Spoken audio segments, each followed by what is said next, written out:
Assalamualaikum warahmatullahi wabarakatuh.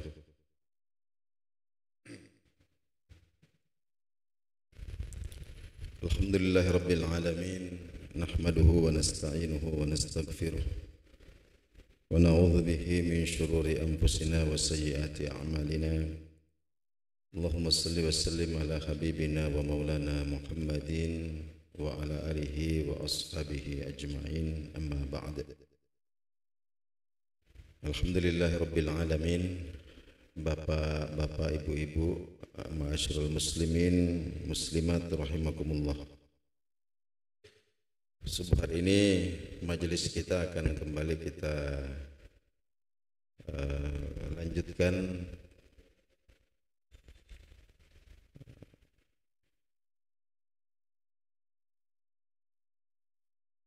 poin-poin terakhir dari hadis yang ke-35. Masih tentang kewajiban seorang muslim terhadap sesama muslim.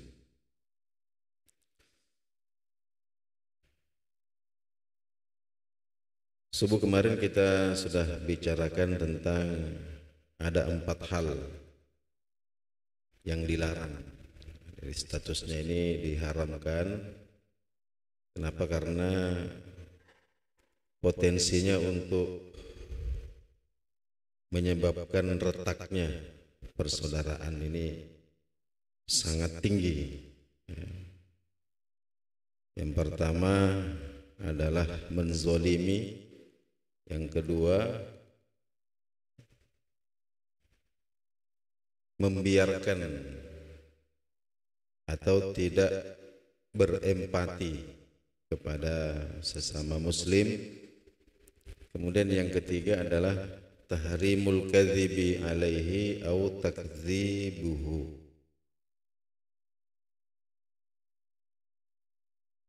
Wa min haqqil muslim alal muslim ay yasduqa ma'ahu idza haddatsahu. Di antara hak sesama muslim itu adalah berbicara benar, berbicara jujur. Kemudian wa ayyusaddiqahu idza sami'a hadithahu, dan mempercayai ucapannya. Jadi ketika kita berbicara kepada saudara kita, maka kita berbicara dengan pembicaraan yang benar. Begitu juga ketika saudara kita berbicara kepada kita, maka prinsip pertama adalah kita harus mempercayai ucapannya, ya, sampai kemudian nanti ada bukti, ya, atau ada fakta yang menyebutkan atau membuktikan bahwa apa yang dia ucapkan itu adalah tidak benar. Dan tidak benar ini pun ya kita harus berprasangka baik. Ya, kadang-kadang seseorang menyampaikan berita itu ya, tidak mengklarifikasi dulu, ya, sehingga ketika dia menyampaikan tidak ada sama sekali niatnya untuk membohongi kita, ya, meskipun kenyataannya apa yang dia sampaikan tidak sesuai dengan kenyataan, ya, itu faktornya boleh jadi karena kekurangan informasi. Nabi kita sallallahu alaihi wasallam sabdakan, kaburat khiyanatun, termasuk pengkhianatan yang besar, an tuhadditsa akhaka hadisan, engkau menyampaikan sesuatu kepada saudaramu, huwa laka musaddiqun, dan dia mempercayaimu, wa anta bihi kadzibun, sedangkan engkau berdusta kepadanya. Wal kadzibu, adapun kebohongan itu, ya, li ghairi maslahati ta'allufin, selain untuk maslahah ta'alluf. Maknanya ini merukunkan orang yang berselisih. Jadi berbohong selain untuk merukunkan atau mendamaikan, ya, mendamaikan orang yang berselisih, wasiyanati nafsin, ya, menjaga nyawa, au malin atau menjaga harta. Jadi semua ketidakjujuran, ya, selain untuk tujuan-tujuan yang disebutkan ini, itu ghasyun wa khiyanatun. Itu semua termasuk penipuan, ya, penipuan dan pengkhianatan. Nah, jadi kalau kita katakanlah berdusta, ya, tapi tujuannya untuk mendamaikan antara suami istri yang katakanlah bertengkar, nah, kita sampaikan basa-basi sedikit, ya, mungkin ada yang kita tambah-tambahi, tapi tujuannya ini untuk merukunkan atau mendamaikan antara seorang ayah dengan anaknya yang tidak akur, ya, ini juga.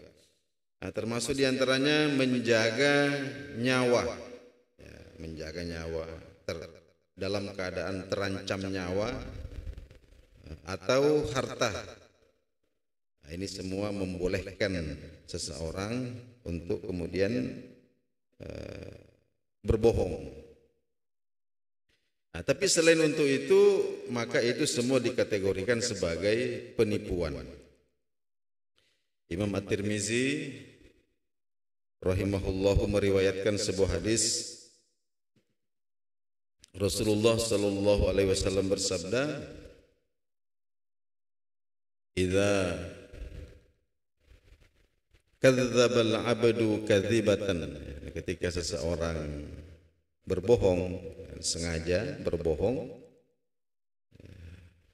taba'adal malaku anhu milan, maka malaikat akan menjauh, ya, malaikat akan menjauh 1 mil.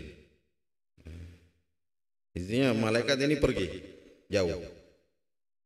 Nah, kenapa minnatni ma ja'a bihi? Ya, karena begitu busuknya bau, ya, yang keluar dari kebohongan tersebut. Ya, jadi andailah kita disingkapkan, ya, hakikatnya, ya, hakikat dari sebuah kebohongan itu, niscaya kita sendiri tidak akan tahan, ya, karena baunya yang begitu busuk.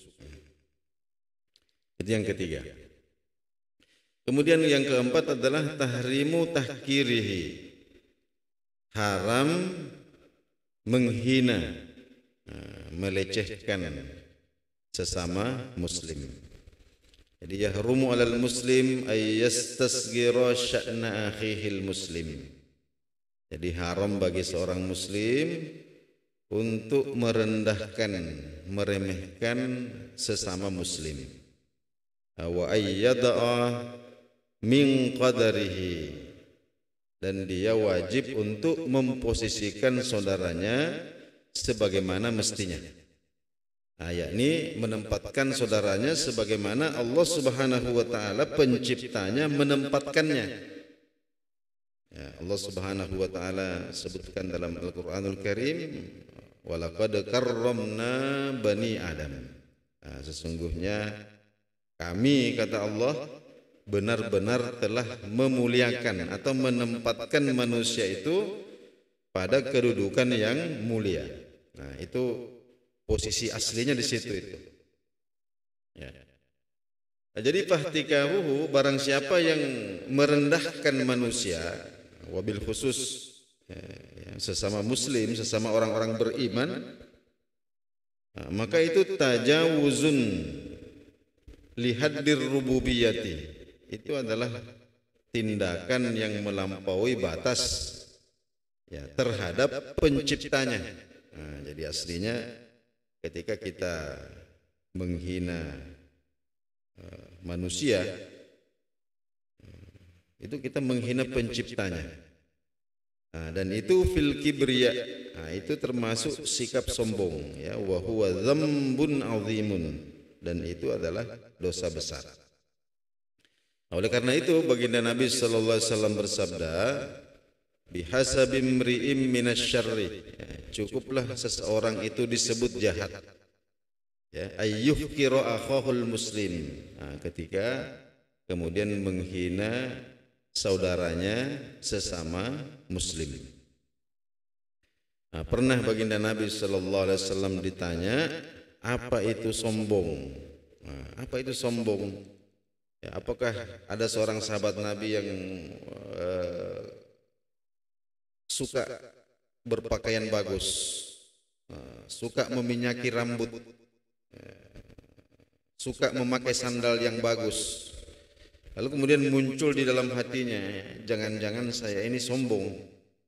Nah, lalu dia datang kepada Rasulullah Sallallahu Alaihi Wasallam bertanya, ya Rasulullah, saya ini kok suka pakaian yang bagus, suka berpenampilan yang modis lah.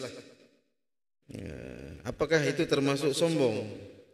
Baginda Nabi SAW kemudian menjawab, al-kibaru batarul haqqi, ya, wa ghamsun nas. Jadi kesombongan itu bukan kok karena berpakaian yang bagus, pakai sandal yang bagus, meminyaki rambut, bukan.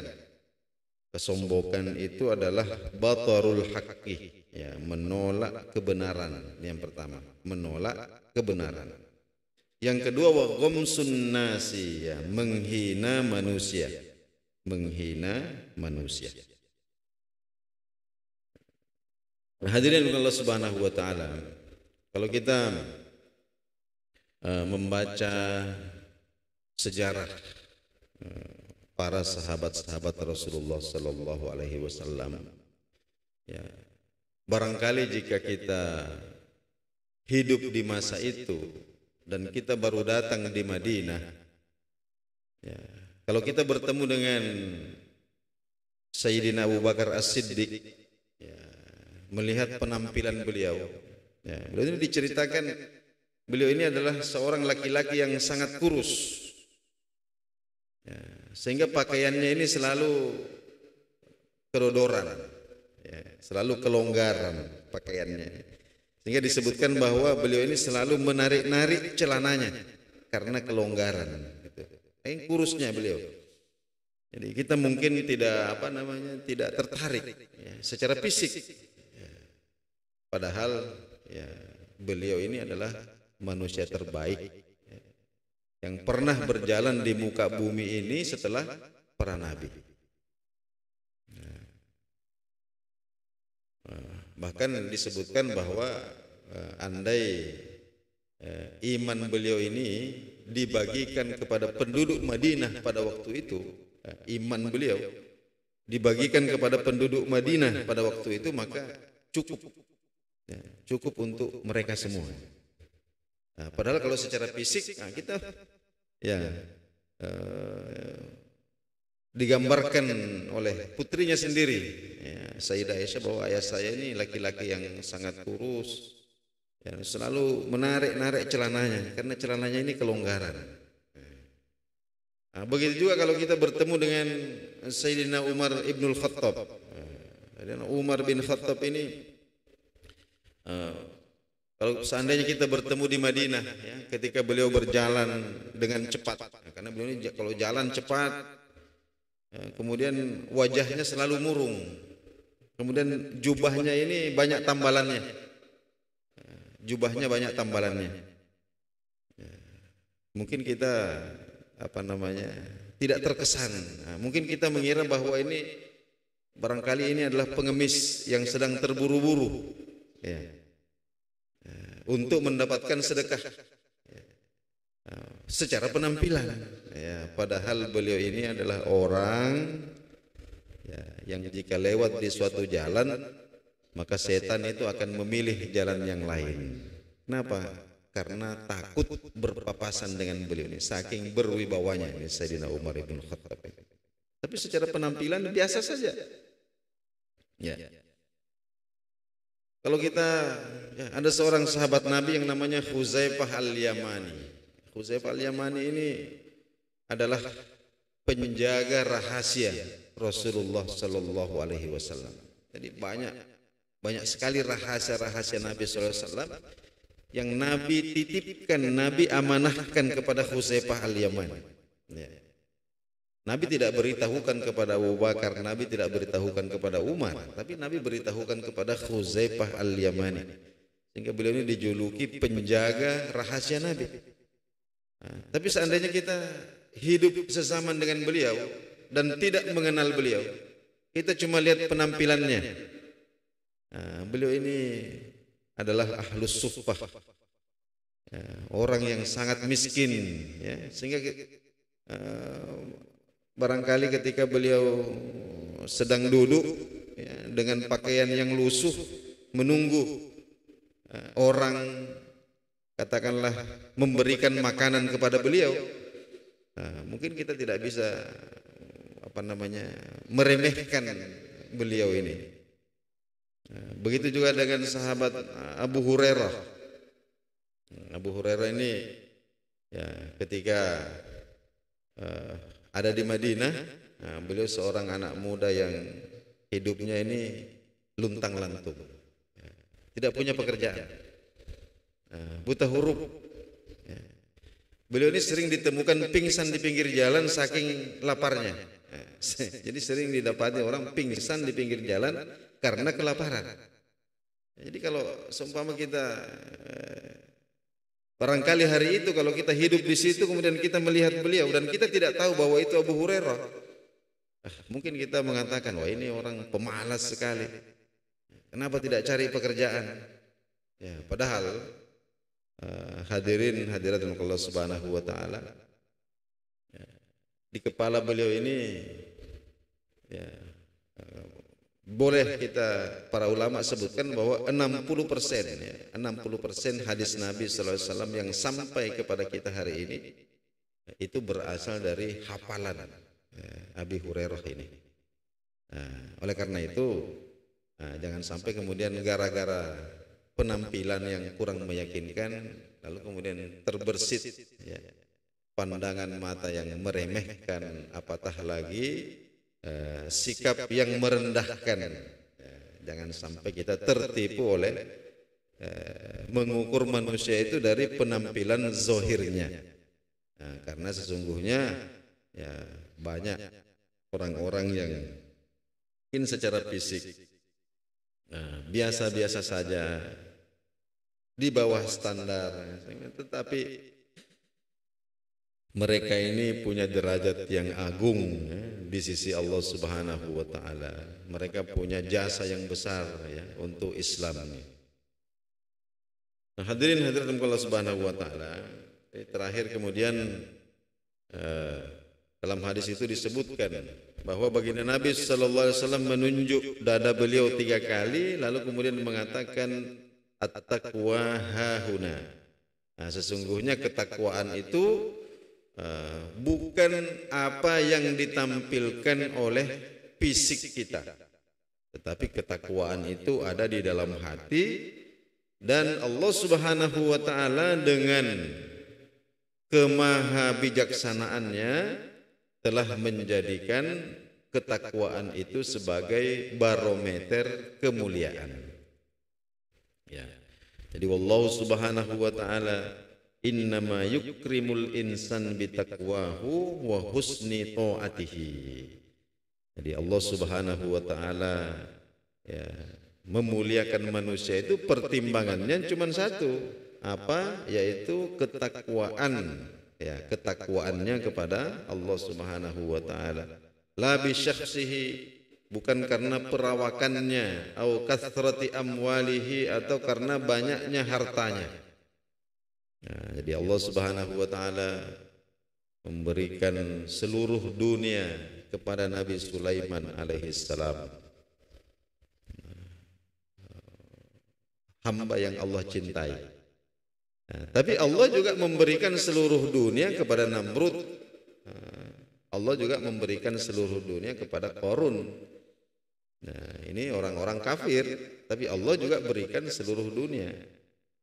Nah, begitu juga kemiskinan. Nah, kemiskinan ini Allah Subhanahu wa taala bagikan kepada orang-orang yang beriman, Allah juga bagikan kepada orang-orang yang kafir. Ya, kita mengenal ada raja yang bijaksana dan mukmin seperti Zulkarnain, ada juga raja yang lalim kafir seperti Fir'aun, kekuasaan, harta benda. Jadi kekayaan itu bukan pahala di dunia. Di dunia ketika seseorang diberikan kekayaan, nah, itu bukan pahala, pun kemiskinan itu bukan hukuman. Ya, jadi pahala dan hukuman itu bukan ketika kita kaya, bukan juga ketika kita miskin berarti kita dihukum, tidak. Tapi pahala dan hukuman ini akan datang didasarkan bagaimana perilaku seseorang ketika kaya atau miskin. Seumpama diuji dengan kekayaan, dia bersyukur, maka dia akan mendapatkan pahala. Kalau diuji dengan kekayaan lalu kemudian sombong, lalim, dia akan mendapatkan hukuman. Pun begitu juga dengan orang yang diuji dengan kemiskinan, ketika dia bersabar, kemudian ridho dengan apa yang diberikan Allah Subhanahu wa taala kepadanya, maka dia akan diberikan pahala. Sebaliknya, ketika kemudian dia marah, tidak terima, maka dia akan diberikan hukuman. Jadi sekali lagi hadirin Allah Subhanahu wa taala, apa yang tampak mata ini, apapun itu, apakah yang menyenangkan, yang tidak menyenangkan, itu semua hanya ujian kehidupan dunia ini. Dan standarnya, jadi pannasu yatafawatuna indallahi fi manazilihim hasba a'malihim. Nah, jadi derajat manusia di sisi Allah ini berbeda-beda bergantung kadar ketakwaannya. Jadi wa bi miqdari ma ladaihim minat taqwa la bi ahsabihim, bukan karena pangkat jabatannya, wa ansabihim, bukan pula karena nasabnya. Bukan karena nasabnya, bukan karena dia ini keturunan ini, keturunan ini. Bahwa seseorang ini mendapatkan nasab yang mulia itu karunia Allah Subhanahu wa taala. Akan tetapi sekali lagi nasab ini tidak bisa menyelamatkan seseorang ketika di dalam hatinya itu tidak ada ketakwaan kepada Allah Subhanahu wa taala. Bukan juga askalihim, ya, sosok perawakannya yang gagah ganteng, wa alwanihim, bukan juga karena warna kulitnya.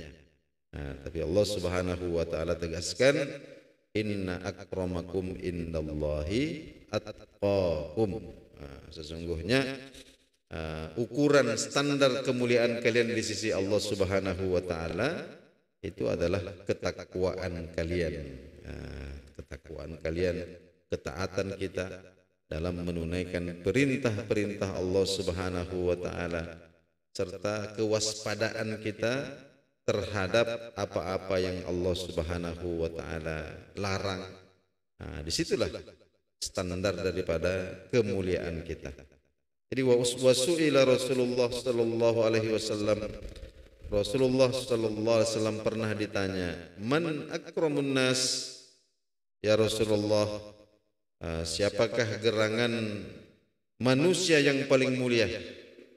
Qala, maka beliau bersabda, atqahum lillahi ta'ala, yang paling bertakwa kepada Allah di antara mereka, itulah manusia yang paling mulia.